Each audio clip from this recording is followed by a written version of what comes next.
assistant professor now at Mines Paris and Institut Curie. So Mines Paris is an engineering school and Institut Curie is a cancer research institute. And so what the two are doing together is a research center that's called the Centre de Bioinformatique, so CBio, which is focusing on developing and applying machine learning methods for, well, lots of things: biomedical data, genomics, healthcare-related things, and mostly all of this with cancer applications, but not only. Okay. And so, yeah, I apologize because I'm going to have to run shortly after my presentation. But you have all the information to contact me on this first slide. And if you Google for my name, I mean full name, I'm the only one with it. So you'll find me if you want to ask me questions afterwards. I'll try to keep it short so that we can have maybe a longer Q&A question. Okay, so precision medicine is a buzzword you might have heard before. And what is it? It's, well, to illustrate it, let me tell you about this little story. There's a study that came out in 2015 that showed that in the US, if you take the top 10 grossing drugs, so the ones that are bringing in the most money because they actually are rather, I mean, it indicates actually that they're for rather common indications. So I don't have the list of the 10 in mind, but there's things like cardiovascular diseases, diabetes, asthma, depression in them. So the drug you get when you have this condition, in the first drug you get, it cures you or helps you in, depending on the disease, 1 out of 25 to, in the best case, 1 out of 4 patients. It doesn't mean we don't cure all those patients, but it means that you have to go back to your doctor and get your treatment adjusted. So that's, you know, not an ideal situation. And what the idea of precision medicine is that, well, we should find a way to understand what are the differences in these patients who have the same symptoms, but they apparently don't really have exactly the same disease because you don't cure it in the same way. So that's what precision medicine is about. And what I'm interested particularly in precision medicine is understanding the reasons behind patient responses to drugs that are due to genetics. Okay, so I have one example of a drug that is, I mean, I have several, but I'm only giving you one tonight. One example of a drug that is given, adapted to the genetic specificities of the patient. It's in breast cancer. So if you have breast cancer, you're gonna get, I mean, you're diagnosed with breast cancer based on the fact that there's a tumor in your breast. You're gonna get a genetic test. And they're going to look at whether this gene that's called HER2, whether it's overexpressed. So it means that it produces too much of the mRNA and then of the proteins that it codes for. And if this is the case, then you're going to get this drug called trastuzumab. And if it's, so which may or may not work, but had good chances to work. If this gene is not present, trastuzumab is actually targeting a mechanism that is linked to the overexpression of this link. So if this gene is not overexpressed, it means that you don't have breast cancer because of this particular mechanism, and it means the drug won't work. So you won't be given this drug. So that's what's called a companion test, and our goal is to understand much more about how to develop those companion tests in a maybe more systematic ways. Okay, so, sorry, maybe one more thing. The idea here is, of course, to combine data and machine learning to try to solve this issue. Okay, so data, you may have seen this slide before if you're a bit interested in genomics. So this is the evolution, I have the numbers until 2017, of the cost of sequencing a genome since the early 2000s. And so this is a green line, and the white line is Moore's law, so the evolution of the computing power. So what you see is that technical advances in genome sequencing are just huge, and it's getting really cheap to sequence a genome now. So it's easier and easier to accumulate lots of genetics data about people. It's not only genetic data, there's all sorts of information you can have about a patient's genome. So there's things for so you can look at how much genes are expressed, you can look at how many proteins are produced, you can look at interactions between genes, you can look at whether genes are methylated or not, and you can look at images of cells, and you can look at lots and lots of information. So we have lots of data. And we also have more and more ways of pulling this data together in ways that it can be easily analyzed by people like me who have a background in math and computer science and not in genetics. So there's some examples in cancer, but these for all sorts of diseases, you have consortia that build large data sets by gathering data from different clinics and more or less easy ways to access this data if you're a researcher in the field. Okay, the problem is that I'm tired of hearing about big data, especially pertaining to this problem, because this problem here has nothing to do with big data. So, that's an interesting, okay. So that's not supposed to look like that. All right, so the unreadable characters here are supposed to be images of DNA. So anyway, and some of the little white dots are supposed to be colored in yellow.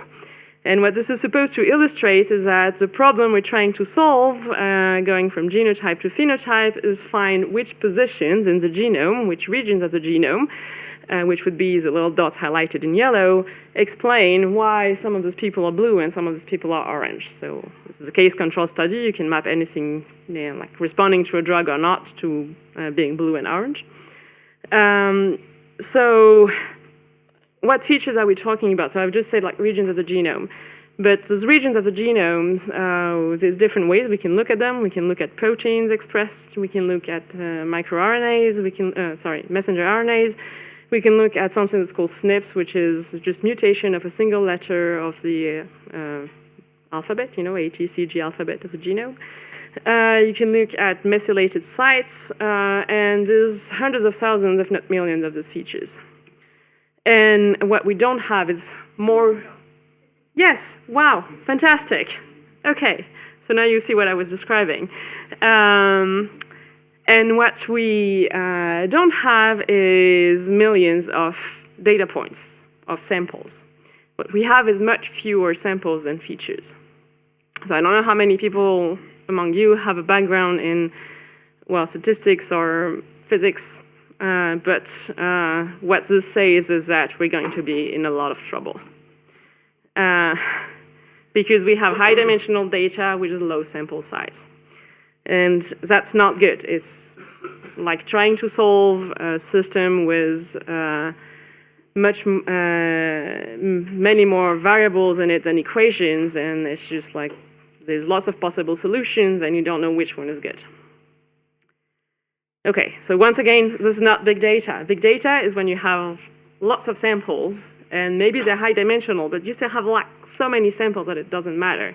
And what we have here is what people sometimes refer to as fat data. It's like your data matrix. It's actually looks the other way around. There's very few samples and lots of variables describing them.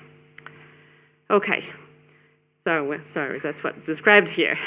All right, so why is this a problem? So I don't know. I was told there was a problem, and I was explained it was a problem. And as I was telling you, you have too many variables for your number of equations, so there's an infinity of solutions, but maybe any of those solutions is good. But it's not the case, and I have a little simulation here to explain to you why this is not the case. So I simulated some data, has nothing to do with genomes, in the way that's summarily explained on the first picture.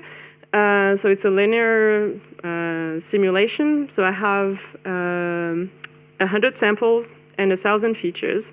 So again, 10 times more variables than samples.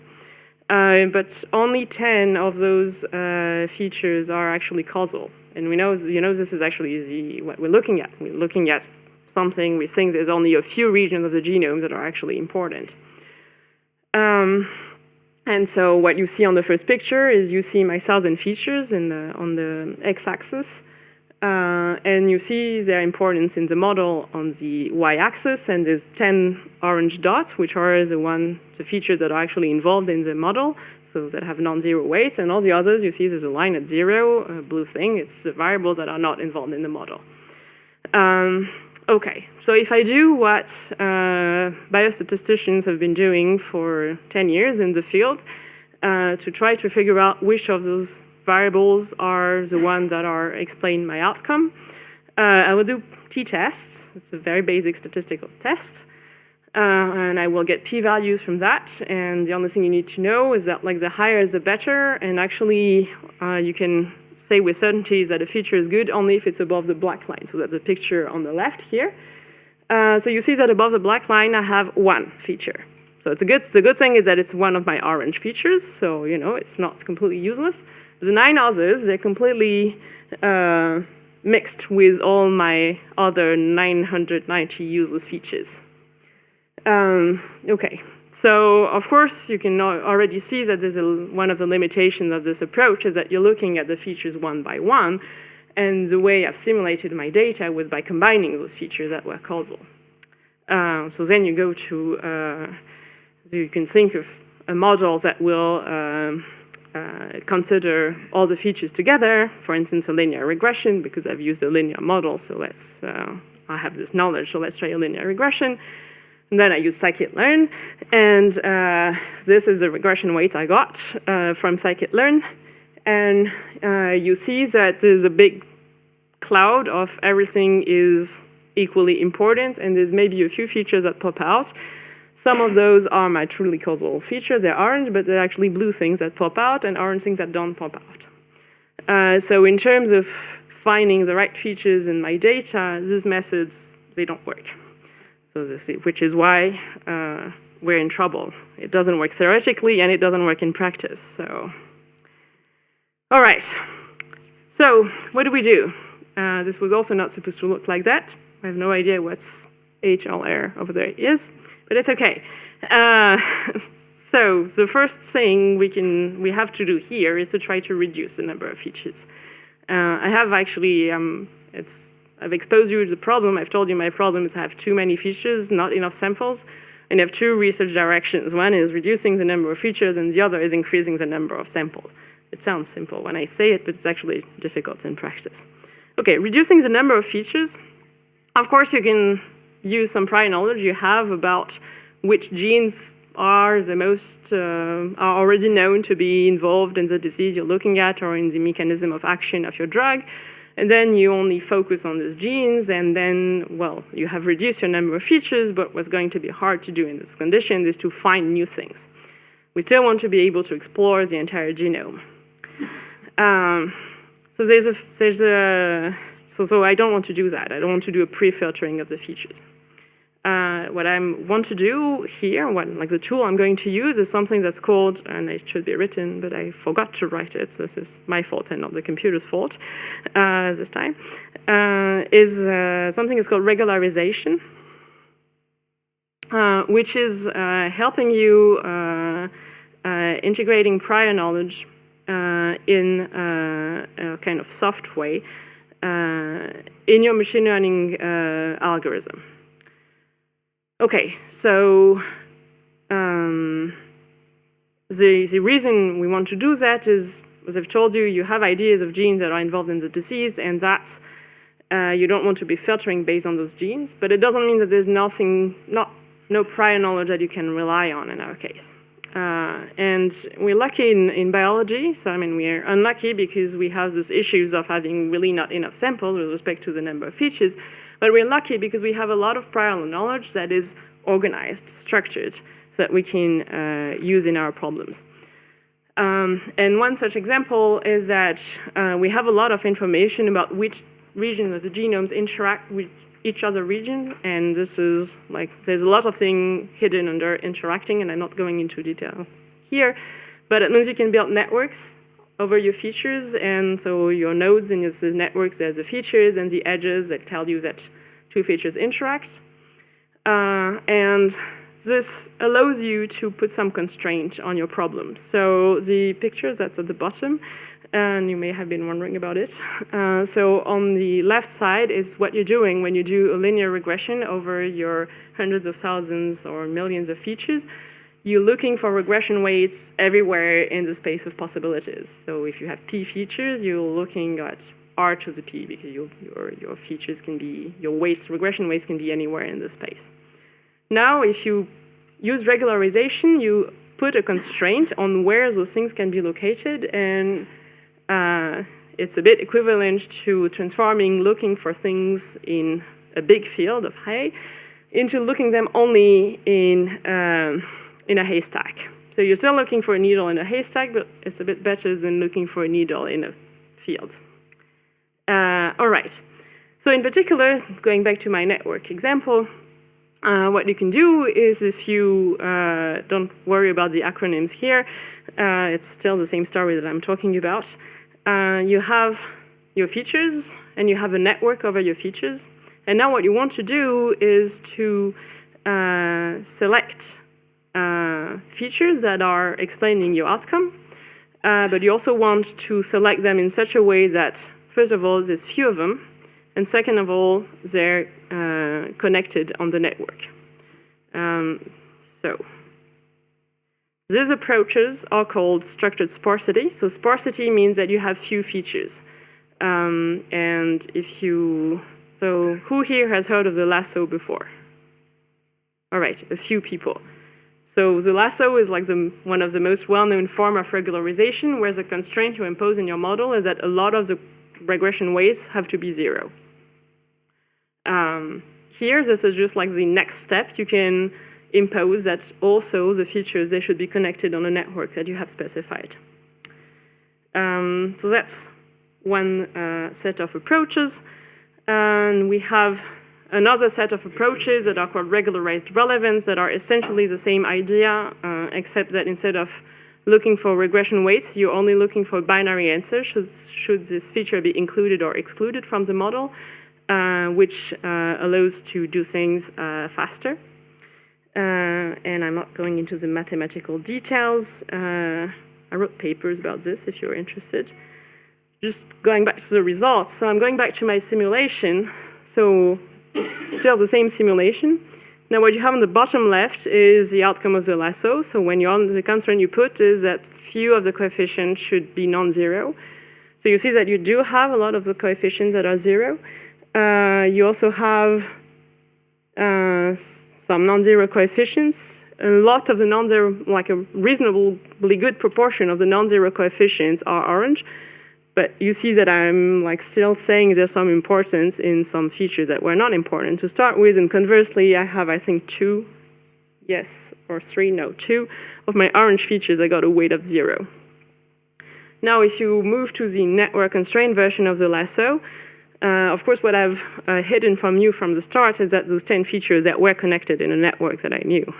And when I provided that network to the network constraint lasso, now I got what you have in the middle at the bottom. So all my true features pop out. There's also a feature that was actually not important that pops out a little bit, but I think that's reasonable. And finally, the last thing I talked about, you have a binary answer, should the feature be included or not. It does perfectly. So we're very happy I'm very happy that it does perfectly because I invented that thing. Of course, I simulated the data so that it works perfectly. I mean, in a very, it works because the data is simulated in this way, and obviously, real data, it doesn't work. It doesn't follow my simulation, but at least it works if the data follows my hypothesis. Okay, so that's one thing. And the other thing that I'm going to be very quick about is, so the second axis of my research, which is increasing the number of samples. So one way to increase the number of samples is to sequence more people. which is not such a bad idea, except for two things. First, it costs money. I mean, I'm a researcher. I don't have money. It costs money and also time and recruiting people and so on and so forth. It's just a pain. And second, what have been telling you from the start is that what we're looking into is that people, they seem to have the same disease in the sense that they have the same symptoms, for instance, a tumor in their breast, but actually they have different reasons for exhibiting this disease. And what happens if you start pooling lots and lots of people from different clinics and different populations into one group, one big group on which you're going to make the study, is that you have a very heterogeneous population, and you have you actually have more, you have subgroups of your patients, of your people in your study, that have different reasons, genetic reasons for exhibiting the disease, especially if they come from different populations. And this makes your problem more unreasonable. It makes it harder because actually you're trying to find the same regions of the genome for everybody, but it's all those people in your data set, they don't have the same reasons for having the disease or for responding to a drug or not. So it's not particularly feasible, but there's a solution in machine learning, which is called multitask machine learning, which is in essence trying to solve simultaneously problems that are related. So here now I have two studies. They're related, they're not exactly the same, so they could be responses to two different drugs. So I have one study which is some people are blue, others are orange, and the second study, some people are blue, others are pink, and it's not the same people. And I think there's, because those two traits are related, there is a good chance that some of the features that explain why they have the colors that they have, some of those features are shared, but maybe not all of them. And maybe the model isn't exactly the same, but there should be some commonality. And by saying that that there should be this sharing to some extent, you can improve the power of your methods. And this is related to transfer learning, if this is something you've heard about. Okay, so we still have a lot of challenges. So those things, they work better than the previous approaches, but they still don't work super well. We have a lot of issues of stability. I haven't had time to get into that, but the problem with these methods is that you run it several times on slightly different versions of the same data, and you get models that have the same predictive power, but they use entirely different features. And so then I can't go back to my collaborators and say, oh, yesterday I told you this gene was important, but actually it turns out it's this gene. So that's still like an open question area. Everything I've showed you was with linear models. So the phenomena were additive. I mean, everybody's talking about deep learning these days. Without going as complex as deep learning, it's obvious to me that biology is not additive.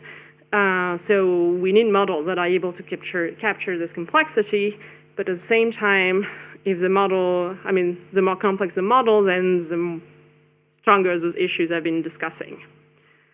And finally, I'm not sure this is like the most, I mean, this may not be something that talks a lot to you, but p-values are something that talks to biologists, and this is the only thing they know. And if I tell you this gene is important, they want to know if the p-value is lower or larger than 0.05. And so we need to be able to produce p-values. And from those algorithms I've presented, this has started to be, so for the last, so we know since 2016 how to produce p-values. For those variants, we still don't really know. So there's still a lot of work to do. And I have no idea of the time, actually. I'm running out? I'm running out, okay. So if I'm running out of time, I'm just like flashing those things of other issues, privacy, heterogeneity I've mentioned, images, we want to integrate images. And what we really want to do is integrate the entire electronic health records, genetics, images, text, lab results, everything into a big, huge evidence-based medicine system. That's like the vision of the future. We're very far from that. And with that, I thank you for your attention, and there's a bunch of people I have to thank for their work that contributed to the material on those slides. Thank you very much, Chloe. Thank you. Very interesting. Please. Yeah, sorry. Okay, since we're running out of time, first question you might have. Yes, over there.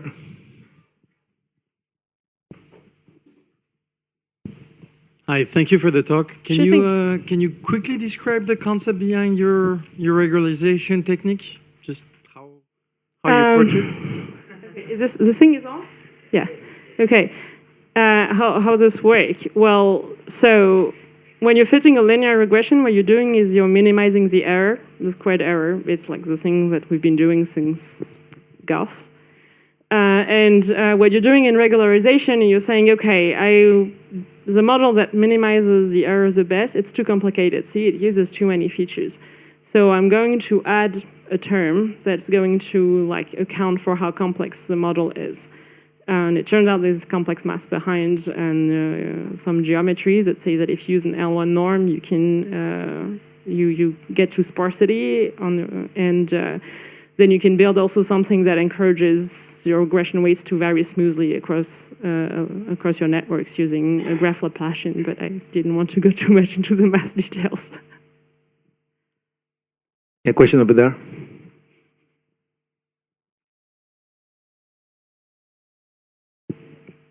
There is something that I did not understand, because you can have multiple features having an impact on one single phenotype trait. And yeah, sure. My intuition would have been using multitasking to solve that problem. But you mentioned multitasking concerning multitask feature selection.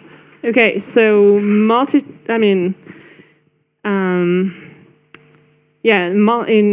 the task you're trying to solve is finding which features are important. So finding a good model for predicting one outcome, one trait. This is one task. And you can't really consider this as I don't see how you could frame this as a multitask. I mean, if you have only one trait, I don't really see how you could frame it as a multitask approach.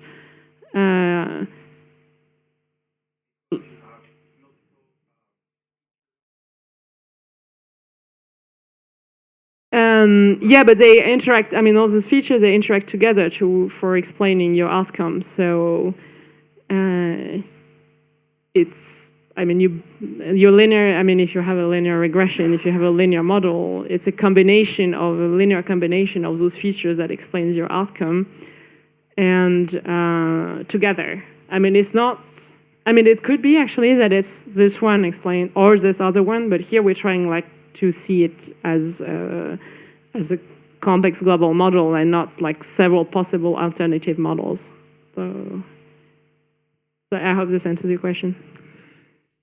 Yeah, quick question on my side. When you're talking about the network constraint, the methodology, you said that it's based on some kind of information that you might have on some correlation between features. Yeah. How do you get this information from? So there's an entire field called systems biology, which has been existing for like 20, 25 years now, which is devoted to organizing, people who are actually in systems biology, they hate it when I say that, but the way I see it as a user of system biology is that they're devoted to organizing knowledge about biology in ontologies and networks and pathways and groups of features and so on and so forth. So there's actually a lot of knowledge about biology that's been encoded in networks. So and it's available. And it's available. That is. But how do you navigate through that? I mean, if you want to because again, there could be different interpretation, different correlation, different things. So you're parsing and you're trying to understand everything that has been said or published on specific features and correlation, and then So you go through databases of where these things have been organized in networks, and you talk with your collaborators to figure out what they think would be the most appropriate.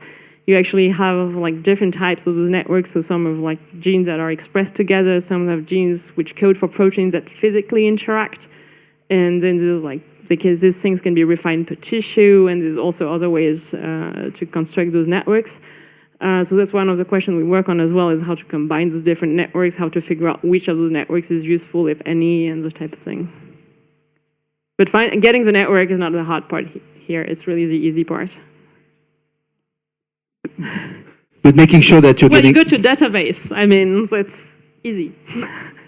It doesn't mean that your network is perfect, and it's noisy and it's incomplete, but at least that's your starting point. Whereas getting the data is difficult because it's very private data, so you need to convince everybody that you're not going to do anything else that what you're saying you're doing with the data. Running the algorithm is difficult because you have hundreds of thousands of features, and everything is tailored to dealing with hundreds of thousands of samples, but dealing with hundreds of thousands of features doesn't necessarily work on the same frameworks. The math is difficult. Understanding the results afterwards is difficult, but getting the networks is relatively easy. Okay, well, we have Unless you're one of the people who are building the networks, for which is, but I just take this as a given. So, Chloé, thank you very much. We have to stop. Very interesting. Thanks again.